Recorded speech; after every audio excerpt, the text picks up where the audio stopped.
Bethlehem കുടുംബ unit. അപ്പോൾ ഈ സിനിമയുടെ ഒരു വീക്ക്നെസ് നമുക്ക് തോന്നുന്ന ഒരു കാര്യം എന്ന് പറഞ്ഞാൽ ഇതിൻ്റെ കോർ പ്ലോട്ടാണ്. കാരണം ഇതിലെ ആ ഒരു ഏജ് ഡിഫറൻസ്, റൊമാൻസ്, അതാണ് കീ പ്ലോട്ടായിട്ട് വന്നിരിക്കുന്നത്. അപ്പോൾ അത് നമ്മൾ കണ്ടിട്ടുള്ളത്, അല്ലെങ്കിൽ ഒരു ചെറിയ രീതിയിലെങ്കിലും നമ്മൾ ഫെമിലിയർ ആയിട്ടുള്ള ഒരു സാധനമാണത്. പിന്നെ അതിനോടൊപ്പം തന്നെ എനിക്ക് തോന്നിയ ഒരു സെക്കൻഡ് ഹാഫിൽ ഒരു 1-2 അൺവാണ്ടഡ് ട്രാക്സും കാര്യങ്ങളും അങ്ങനെയുള്ളതെല്ലാം വന്നിട്ടുണ്ടായിരുന്നു. പക്ഷേ ഇതിൻ്റെ ഓവറോൾ ഡെപ്പിക്ഷൻ എന്ന് പറഞ്ഞു കഴിഞ്ഞാൽ ഇറ്റ്സ് വെരി സ്ട്രോങ്. കാരണം ഒരു ഡൾ മൊമെന്റ് പോലും ഇല്ലാതെ നല്ല രീതിയിൽ പ്രസന്റ് ചെയ്തിരിക്കുന്നത്.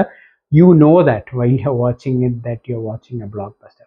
അപ്പോൾ ഈ സിനിമ എന്ന് പറഞ്ഞാൽ വളരെ സിമ്പിളായിട്ടാണ് അവർ കൺസ്ട്രക്ട് ചെയ്തിരിക്കുന്നത്. കാരണം അതിൻ്റെ due credit should go to its director and writing team. കാരണം ചെറിയ ചെറിയ ഇൻസിഡൻസിൽ ബിൽഡപ്പ് ചെയ്തിട്ട് നല്ല എൻഗേജിങ് ആയിട്ട് നല്ല റിലേറ്റബിൾ ആണ്. കാരണം ഇതിലെ പല കാര്യങ്ങളും വളരെ സിമ്പിളാണ്, റിലേറ്റബിൾ ആണ്, ആ ഒരു രീതിയിലാണ് പോയിരിക്കുന്നത്. പിന്നെ ഇതിൻ്റെ കോർ എന്ന് പറഞ്ഞാൽ ഹ്യൂമറാണ്. കാരണം ഹ്യൂമർ എന്ന് പറഞ്ഞാൽ അങ്ങനെ മറ്റേ ഫോഴ്സ് ഫിറ്റഡ് ആയിട്ട് വരുന്നതായിട്ട് തോന്നത്തില്ല, ഒട്ടും നമുക്ക് അൺനാച്ചുറൽ ആയിട്ട് തോന്നാത്ത. കാരണം fully natural and organic and ഇഷ്ടം പോലെ കൗണ്ടേഴ്സും. കാരണം പല പല ഡയലോഗ്സും നമ്മൾ literally പൊട്ടിച്ചിരിപ്പിക്കുന്ന രീതിയിലായിട്ടുള്ളതാണ്.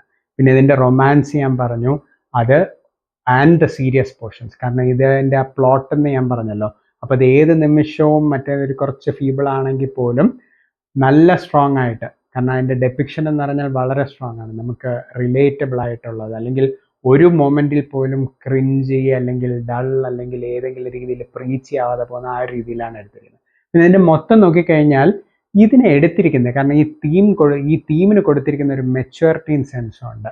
That is really commendable. കാരണം അത് നല്ല കിടിലമായിട്ട് ചെയ്തിട്ടുണ്ട്. And that consistency is maintain through out. കാരണം അവരത് കൊണ്ട് നിർത്തിയിരിക്കുന്ന രീതിയിലും അത് ഡെവലപ്പ് ചെയ്തിരിക്കുന്ന രീതിയിലും അത് എൻഡ് ചെയ്തിരിക്കുന്ന രീതിയിലും എല്ലാം കൊണ്ടും നല്ല രസമായിട്ടാണ് വന്നിരിക്കുന്നത്. പിന്നെ എൻ്റെ പെർഫോമൻസസ് പറയുകയാണെങ്കിൽ ഈ മൂവി ഏറ്റവും വർക്ക് ചെയ്യാനുള്ള ഒരു റീസൺ എന്ന് പറയുന്നത് എൻ്റെ പെർഫോമൻസസ് ആണ്. അതിൽ നിവിൻ പോളി മെയിൻലി ഈ completely bosses it in his comfort zone. കാരണം പുള്ളിയുടെ കംഫർട്ട് സോണിൽ ഒരു റോളാണ്.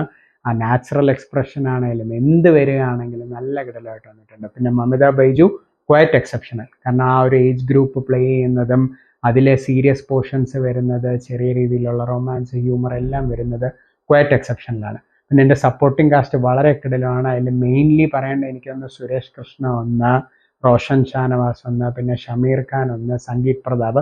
ഇവർ 4 പേരുമാണ് ഹ്യൂമർ ഏറ്റവും അധികം കൊണ്ടുവരിക്കുന്നത്. ഇവരുടെ കോമിക് ടൈമിങ് ഭയങ്കര കിടലാണ്. പിന്നെ ഇതൊന്നും പോരാഞ്ഞിട്ട് ഇഷ്ടംപോലെ അതർ സപ്പോർട്ടിംഗ് കാസ്റ്റ് ഉണ്ട് which works and do there part well.